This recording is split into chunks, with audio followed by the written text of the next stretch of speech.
अस्सलाम वालेकुम व्यूवर्स, कैसे हैं आप सब। उम्मीद है कि बिल्कुल ठीक ठाक होंगे। अनमोल किचन से मैं एक नई रेसिपी के साथ आपकी खिदमत में हाजिर हूँ। तो आज मैं बनाने जा रही हूँ बीफ वाइट कोरमा। तो इसके लिए मैंने ले लिया है, बीफ है मेरे पास 1.5 किलो। साथ में इसके मैंने ले लिया है लहसुन, ये छिला हुआ साबित ही मैं शामिल करूँगी इसमें, बिल्कुल सादा और आसान तरीके से बनाऊँगी। इसके साथ है प्याज, प्याज को भी मैंने ज़रा मोटा सा काट लिया है। इसके साथ है मेरे पास हरी मिर्चें और अदरक, इनको मैं एंड पे इस्तेमाल करूँगी गार्निशिंग के लिए। ये दही है मेरे पास 1 कप, क्रीम है मेरे पास आधा कप, और साथ ही मैंने ले लिया है ऑयल। ऑयल मैंने बिल्कुल आधा कप लिया है, इसलिए क्योंकि बीफ की अपनी भी बहुत ज़्यादा चिकनाई होती है और इसके अंदर दही भी शामिल करना है मैंने, और ये क्रीम भी शामिल होनी है। साथ मैंने इसके ले लिया है नमक, और ये नमक के अंदर मैंने डाले हुए हैं ये बादियान के फूल हैं, उनके पीसीज हैं खुशबू के लिए। और ये मेरे पास है पिसी हुई काली मिर्च। तो बेसिक जो है ये वाइट कौरमा के अंदर वाइट मिर्च डलती है, लेकिन मेरे पास इस टाइम अवेलेबल नहीं थी, इसलिए मैं काली शामिल कर रही हूँ। आप इसमें वाइट शामिल कर सकते हैं। तो चलिए मैं शुरू करती हूँ अपनी रेसिपी बनाना। सबसे पहले मैं ऑयल को शामिल करूँगी प्रेशर के अंदर, और साथ ही मैं इसमें शामिल कर दूँगी बीफ, क्योंकि अगर मैं ऑयल को गर्म करूँगी तो बीफ जो है बर्तन के साथ ही पकना शुरू हो जाएगा। इसको मैं 2 से 3 मिनट के लिए फ्राई करूँगी ताकि इसका पानी जो है बिल्कुल खुश्क हो जाए। 2 से 3 मिनट फ्राई करने के बाद जब गोश्त की रंगत चेंज हो जाएगी तो फिर इसके अंदर मैं बाकी की चीज़ें शामिल करूँगी। तो गोश्त हमारा जो है वो अपनी रंगत चेंज कर चुका है। 2 से 3 मिनट के लिए मैंने इसको तेज़ आंच के ऊपर फ्राई कर लिए। तो अब इसके अंदर मैं शामिल करूँगी ये अपना छिला हुआ लहसुन। पीसने की कोई ज़रूरत नहीं है, बिल्कुल सादा और आसान तरीके से बनाऊँगी। ना ही ज़्यादा मसाले शामिल करूँगी, ना ही ज़्यादा झंझट। ये प्याज भी हमारी ऐसे ही इसके अंदर जाएगी।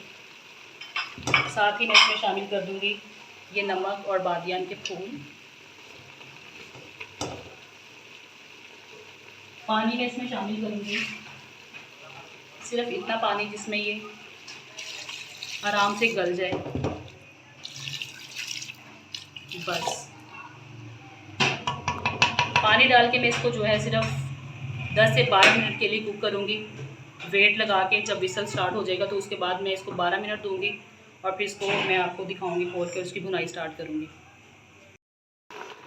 जी तो व्यूअर्स, ये 10 से 12 मिनट वेट लगाने के बाद ये गोश्त मेरा जो है ये अच्छे से गल चुका है।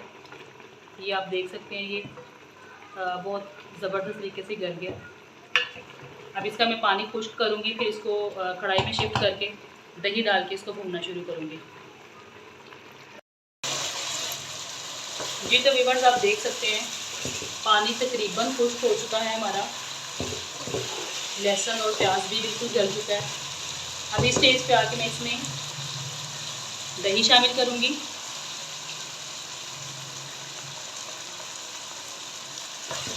दही शामिल करने के साथ ही मैं इसके अंदर अपनी ये काली मिर्च जो मैंने रखी हुई थी, आप वाइट ले लीजिएगा अगर आपके पास अवेलेबल हो तो। वाइट मिर्च शामिल करूँगी, और साथ ही मैं इसके शामिल करूँगी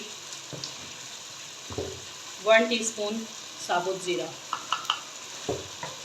अब इसकी मैं खूब भुनाई करूँगी, दही का पानी भी खुश्क हो जाए और दही के अंदर ये गोश्त जो है ये अच्छे से भुन जाए। फिर उसके बाद मैं क्रीम शामिल करूँगी एंड फिर इसको फाइनल करूँगी। जी तो व्यूअर्स, आप देख सकते हैं कि हमारा गोश्त बहुत ही अच्छा जो है भून चुका है।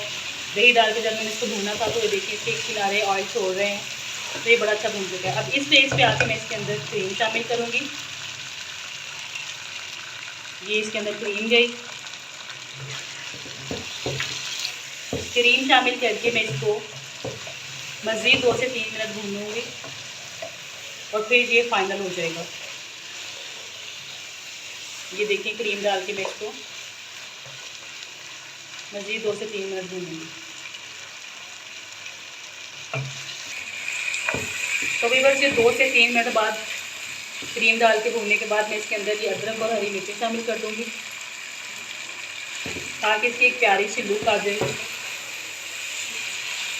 कोई इसमें मैंने टमाटर नहीं डाला, कोई इसमें मैंने ज़्यादा मसाले नहीं डाले, बिल्कुल सादा और आसान तरीके से लाइट सा मैंने इसको बनाया है। टेस्ट में ये बहुत ज़बरदस्त होता है, खुशबू इसकी बहुत प्यारी आ रही है। तो अभी सिर्फ मैं इसको 2 मिनट भूनूंगी, और फिर से 1 से 2 कप पानी के डाल के इसके अंदर मैं इसको दम पे रखूँगी।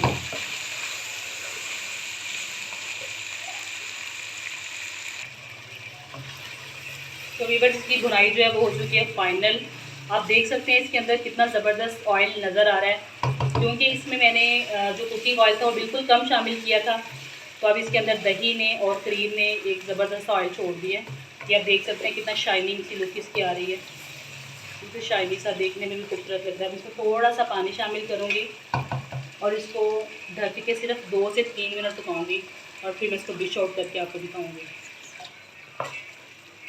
That's it. अब इसको मैं ढक के सिर्फ 2 मिनट पकाऊंगी और फिर उसके बाद मैं डिश आउट करके आपको इसकी फ़ाइनल लुक दिखाऊंगी।